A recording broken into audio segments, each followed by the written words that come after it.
Bonsoir à tous, soyez les bienvenus dans le 18h Info de Télé-Nantes. Dans ce journal, la raffinerie de Donges à l'arrêt, l'essence est désormais rationnée dans les stations de Loire-Atlantique. Nous reviendrons sur les suites des nouvelles échauffourées à Nantes. Ce jeudi, des dizaines de casseurs ont bravé l'interdiction de manifester pour affronter les forces de l'ordre. Enfin, vous découvrirez le foot-golf, une discipline imaginée par d'anciens footballeurs professionnels. Les salariés de la raffinerie de Donges durcissent leur mouvement de grève. Ce vendredi, ils ont voté le blocage complet du site pour une dizaine de jours. Quelques instants auparavant, le préfet avait annoncé que l'approvisionnement des voitures en essence serait limité à 20 litres, 40 pour les poids lourds. Objectif, éviter la pénurie. Un tiers des stations est déjà à sec. Je vous propose d'écouter Fabien Privet-Saint-Lanne de la CGT de Donges au micro de Mathias Hubert.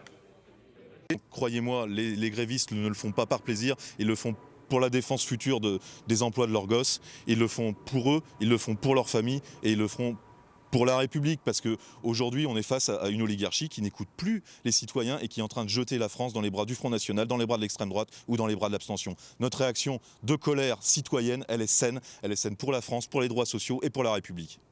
Après la manifestation interdite de ce jeudi à Nantes, l'heure est au débriefing pour la préfecture de Loire-Atlantique. Depuis le début du mouvement anti-loi El Khomri, les forces de l'ordre ont procédé à 268 interpellations, 80 rien que pour la journée d'hier en marge de la manif. Ce vendredi, le préfet s'est félicité de l'action des forces de l'ordre. Les explications d'Anne Judic. C'était la première manifestation interdite depuis le début de la mobilisation. Et malgré tout, un petit millier de personnes a défilé dans les rues de Nantes avant de se faire rapidement disperser par près de 400 membres des forces de l'ordre. Une dispersion mouvementée qui a semé la pagaille en bordure du centre-ville pendant plusieurs heures. Le préfet préfère parler, lui, de maîtrise et de fermeté face à des débordements quasi systématiques.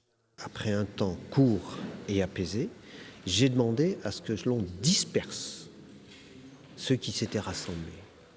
Et c'est bien le respect de l'interdiction de la manifestation, que l'on disperse ceux qui s'étaient rassemblés. Et c'est dans cette dispersion-là qu'il y a eu effectivement quelques violences, beaucoup moins que précédemment. C'est bien l'expression d'ailleurs que les personnes qui étaient réunies là étaient là justement pour être violentes, agresser les forces de l'ordre, à dégrader les biens publics, dégrader les biens privés. C'est la preuve même que ces personnes-là ne doivent pas manifester, c'est la justification même de mon interdiction. Le renfort exceptionnel de policiers a hier permis de nombreuses interpellations pour dégradation, violence ou encore outrage aux forces de l'ordre. Hier, nous avons interpellé beaucoup de personnes, énormément, 80. C'est très considérable. Justement parce que cet engagement des forces de police est total. En parallèle, 26 personnes sont aujourd'hui sous le coup d'une interdiction de paraître les jours de manifestation. Quant au prochain rassemblement, le préfet espère un meilleur dialogue en amont avec les syndicats et les organisateurs, sans quoi il pourrait à nouveau interdire la manifestation. Et 15 personnes étaient encore en garde à vue ce vendredi avec comme suite judiciaire 6 convocations devant le tribunal de grande instance et 3 comparutions immédiates. Et toujours dans l'actualité judiciaire, l'humoriste Dieudonné a été débouté par le tribunal administratif de Nantes. Il avait déposé une demande d'indemnisation après l'annulation de son spectacle au Zénith de Nantes. 5000 personnes avaient fait alors le déplacement, c'était en janvier 2014. Dieudonné réclamait 1 300 000 € à la préfecture de Loire-Atlantique. C'est une première victoire pour les opposants au projet de chaufferie à 30 mous sur le site de la Californie. À l'issue de la réunion publique organisée ce jeudi soir, la vice-présidente de Nantes Métropole, Julie Laernoès, a proposé que le chantier de construction de la chaufferie soit suspendu.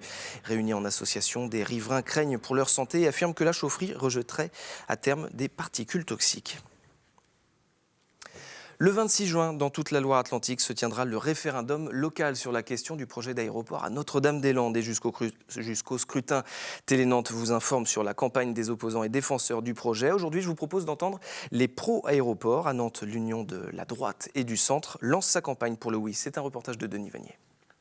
Une centaine de milliers d'exemplaires de ce tract distribués d'ici le 26 juin par les partisans de l'aéroport de Notre-Dame-des-Landes, presque à contre-cœur. Les Républicains et l'UDI se lancent dans la campagne d'une consultation qu'ils n'ont pas voulu. Ce dont je suis sûr, c'est que si nous appelions à ne pas y participer, nous payerions très cher. Et donc nous ne pouvons pas le faire. je n'ai aucune confiance dans cette décision gouvernementale, dont je rappelle la fraîcheur. Vous avez vu monter un référendum en si peu de temps, ça ne s'est jamais vu. Les élus de droite qui communiquent autant sur la menace des zadistes que sur les avantages d'un nouvel aéroport s'inquiètent déjà des conditions de sécurité dans les bureaux de vote. Vu ce qui se passe aujourd'hui à Nantes chaque semaine, comme encore hier où plus de 1000 personnes, alors que la manifestation est interdite, se permettent de manifester violemment en ville, évidemment c'est un risque. Donc nous demandons que les bureaux de vote soient sécurisés pour éviter tout incident. À l'image des opposants à l'aéroport, la droite n'exclut pas de contester par tous les moyens un résultat défavorable au soir du 26 juin. Malgré les polémiques, la chaîne de café Starbucks étend son maillage mondial. Elle vient d'ouvrir un nouveau magasin à Nantes. Le public est venu en nombre dès 8h ce vendredi matin. Les premiers clients ont pu commander les spécialités de la maison, comme les boissons chaudes aromatisées réputées pour leur taux de sucre déraisonnable. Éric Egon. Ils étaient 400 à Bordeaux, plus de 500 à Toulouse. Ce matin, une centaine de personnes se sont pressées pour l'ouverture du premier Starbucks nantais, le 121e en France. J'ai l'habitude d'avoir vécu pas mal à l'étranger. Et c'est vrai que Starbucks, c'est un peu une référence.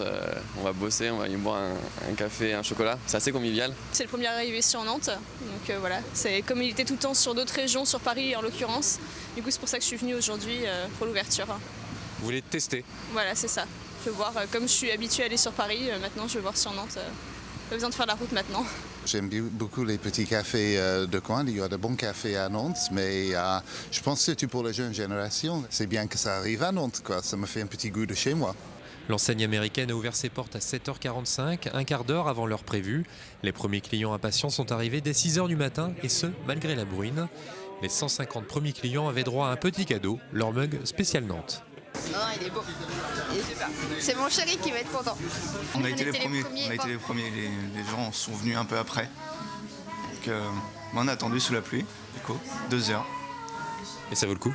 Oui, ça vaut le coup. Oui. Dès la mi-juin, un second Starbucks ouvrira ses portes, juste à côté, cour des 50 otages. Il y a peu, le golf et le football étaient deux sports diamétralement opposés, mais d'anciens footballeurs professionnels ont décidé de fusionner les deux disciplines. Le foot-golf est né, une compétition nationale existe, la Foot Golf Cup, et le parcours de l'Île d'Or à la Varenne accueille ce samedi l'une des étapes. Olivier Caillé. C'est où là, le départ du 1? Là, le départ du 1. Et après le 10, il est là? Juste là. Ouais, donc il doit être... Dernière reconnaissance pour Olivier Quint et Nicolas Gillet. Depuis 2 ans, les 2 anciens footballeurs du FC Nantes ont trouvé leur reconversion dans le foot-golf. Arrivés un peu par hasard dans cette nouvelle discipline, il ne leur a pas fallu longtemps pour être séduits et mettre le doigt dans l'engrenage. On a récupéré l'étape de Nantes parce qu'il y avait une étape qui devait se passer à Angers qui a été annulée et un mois et demi avant la compète, 2 mois maxi, on a essayé de récupérer l'étape et de la créer ici. Et donc voilà, ça a commencé l'année dernière et puis cette année on a décidé de la refaire aussi pour que ça fasse partie d'une des étapes du championnat de foot-golf. Et depuis, ils sont devenus les vrais ambassadeurs de ce sport, créant même le premier club nantais, voilà 2 mois. Le foot-golf, un sport qui se pratique seul ou en doublette et qui se joue comme le golf, tout simplement. Avec en individuel, chacun son ballon, ça va du par 3 au par 5. On n'a pas le droit de jouer de la semelle. Et puis par équipe, c'est chacun son tour, avec un seul ballon. En général, on met ceux qui frappent le plus fort en premier, et puis les plus adroits après, mais ça peut varier. En tout cas, c'est toujours l'un après l'autre. C'est jamais un joueur qui joue les 2 coups à suivre. Et voilà, c'est aussi simple que cela. À quelques exceptions près. Puis c'est surtout faire découvrir aux gens qui ne connaissent pas, qui disent oui, c'est quoi, quel est l'intérêt de mettre le ballon dans un trou. J'avais dit ça au départ, et puis je me suis pris au jeu, et je trouve ça magnifique maintenant. Le foot-golf qui a un coût, 50 € en individuel, 40 € par personne en doublette. Une idée sortie à présent pour ce week-end avec la Nuit européenne des musées. C'est samedi soir et à cette occasion, un spectacle musical sera donné par la compagnie Fred & Co dans le jardin du musée d'Aubray. Son titre, Le chant des coquelicots. Je vous propose d'écouter le directeur artistique de la compagnie au micro d'Anaïs Michaud. C'est une histoire qui se joue entre des musiciens qui viennent réveiller les coquelicots, qui vont leur répondre en lumière. Et donc il y a une sorte de dialogue qui s'instaure entre la musique jouée et la lumière à la surface du chant de coquelicots.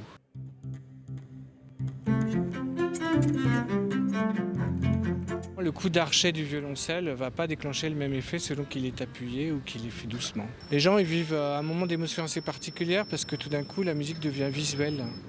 Elle se lie à la surface du chant de coquelicot par les ondes lumineuses. Et c'est donc ce samedi soir à partir de 19h dans le jardin du musée d'Aubray. C'est la fin de cette édition. Merci beaucoup de l'avoir suivi. Je vous souhaite un très bon week-end sur Télé Nantes. À lundi.